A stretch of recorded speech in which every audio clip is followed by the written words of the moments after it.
Despite being upwards of 80 years old, World War II has continued to be the foundation for countless stories that have captured the hearts and minds of millions of people from across the world.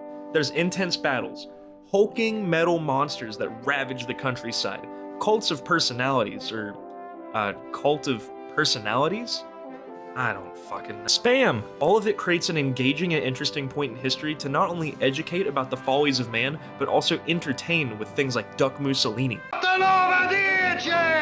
Tutti frutti, and all kinds of whips of cream, and I want to know! There have been countless movies, thousands of pieces of literature, and whole fields of studies centered around the conflict. But today, we're focused on how the most important medium created by humanity, video games, has continued to find new and engaging ways to milk this war for everything it's got.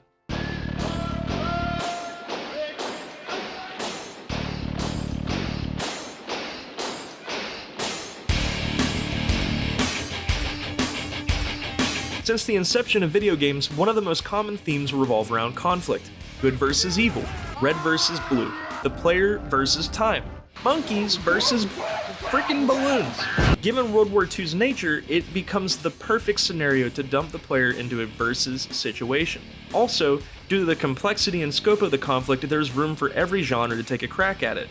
There's builder games, real-time strategy games, grand strategy games, flight sims, tank sims, navy sims, dating sims, the list goes on. But there's one genre that many developers gravitate towards when adapting World War II, that being first-person shooters.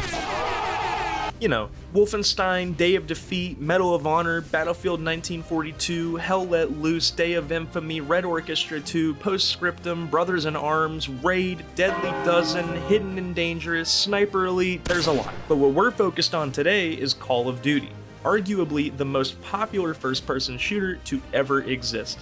For those of you living under a rock, Call of Duty is a fast-paced first-person shooter. Every life lasts no more than maybe 30 seconds max, and most of the game's modes revolve around killing as many people or accruing the most points as fast as possible. One of the main issues that COD and other first-person shooters of the same variety have begun to experience is a lack of historical authenticity. If I wanted a historically accurate game, I would play something like, I don't know, Mario Kart Double Dash. But no, I'm playing a game that is built to be fast-paced and arcade-like, so instead I'm concerned with authenticity. Authenticity is extremely important in a game that is based on a real-life setting because sticking to authentic scenery, characters, and weapons grounds and immerses the player in the combat. Seeing as Call of Duty got its start in World War II, one would think that they would be pretty well versed in creating an immersive environment for the player to romp around in, but more recent titles seem to have lost what gave the series its original magic. That's why in this video, I'm going to take a deep dive into the That's why in this video, I'm going to try to take a deep dive into the recently released Call of Duty Vanguard and compare it to another World War II title in order to explain how to do historical authenticity right. Look at Call of Duty Vanguard here. There's some pretty decent costumes like these. Yep. Yeah, okay. Alright, that's what I'm talking about. And then there's this shit. You are marketing an authentic World War II title. You say it right here, Activision, authentic. But then you drop Snoop Dogg and a fucking bipedal wolf on the front lines next to Private McGuire from El Paso.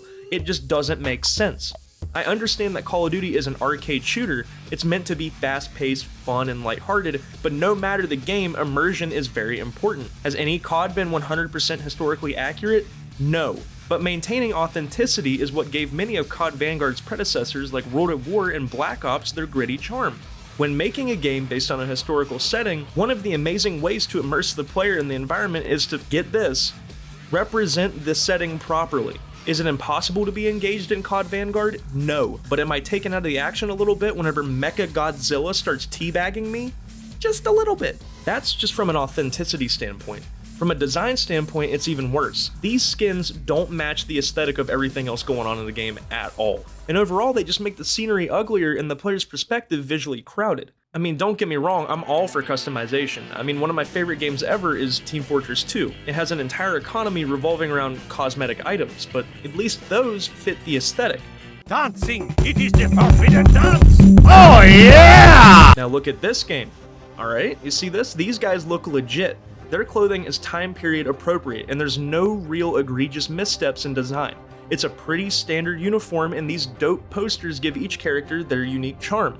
Groovy, baby. This is how you do historical authenticity right while also maintaining a uniqueness to each character that the player is going to pick. This game might predate COD Vanguard by a few years, but the facts are here. Even for the small company creating this World War II arcade shooter, there's no excuse to not have every character be historically authentic to a reasonable degree. I'm not asking for much, but this just might be overdoing it a little bit. You know, when you showed me up, Activision. you put some of the stuffing in the wrong places, so I'm a little fucked up.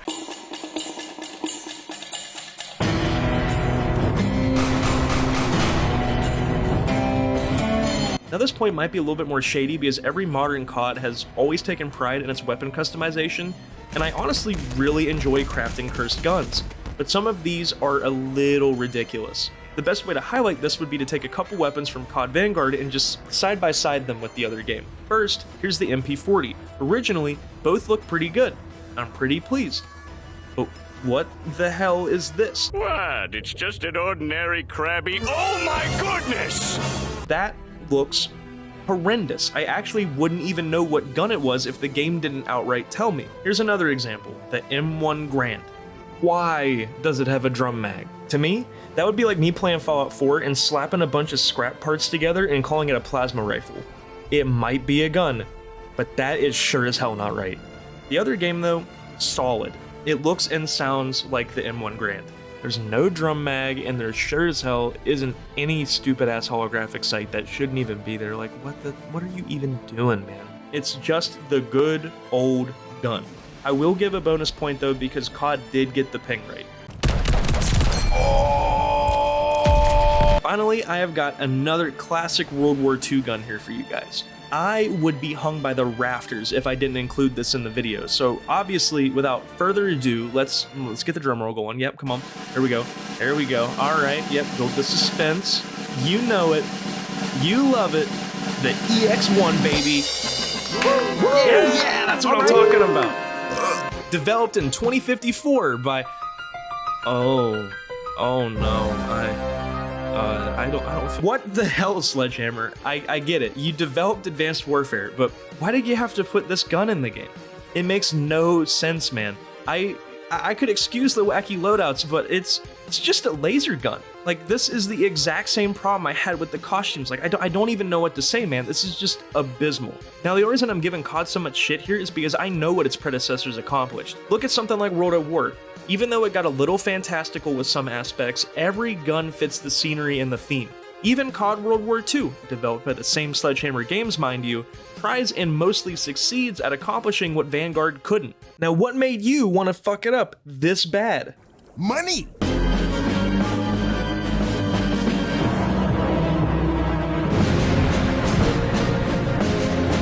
Now, I'm no expert in the vehicles of World War II. I have never claimed to be an expert in the vehicles of World War II. So in order to not sound like a complete fool, I actually went out of my way and secured an interview with my local tank expert here in order to figure out some of the inaccuracies that can be found in Vanguard's tank turret and compared to the same turret in the other game I've been using. So without further ado, let's see what this guy has to say. So, tell me about tank turret number 1. So, with tank turret number 1, you've got a lot of inconsistencies as historicalness.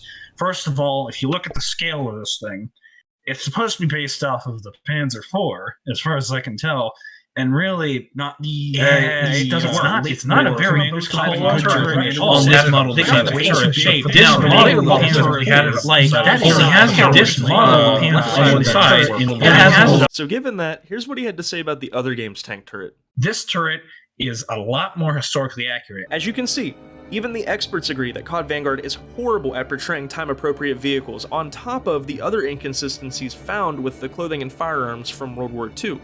It's blunders like these that are so easy to get right that when done wrong, they just become ammo for people who care too much about a stupid video game like me. Authenticity is so important to video games that the title I've been using to compare to COD Vanguard is Dino D-Day. That's right, the game about shooting Nazi dinosaurs is more historically authentic than COD Vanguard. Historical authenticity is nothing like historical accuracy, and it can go a long way when creating a fun and engaging title. So I'm hoping that Sledgehammer Games has taken a couple notes here, because a T-Rex with machine guns on its head is pretty fucking dope.